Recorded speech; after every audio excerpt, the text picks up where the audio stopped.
Hi everyone, in front of me I've got T-Tablet and let me share with you how to turn off running apps on this device.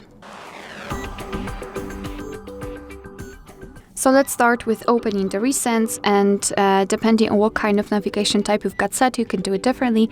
If you've got the 3 buttons navigation, simply tap on the button with the square icon, and if you've got the gestures, swipe your finger from the bottom to the center of your device and hold it somewhere here, just like that. Maybe not like that, just like that. And here we've got the recents.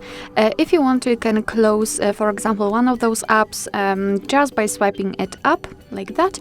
But if you've got a lot of apps opened and you want to close all, just go to the very left until you'll see this option, clear all. Let's tap on it, and as you can see, we'll go back to the homepage. Of course, we can enter the recents to check, but here we've got no recent items, which means that we just successfully closed all background apps.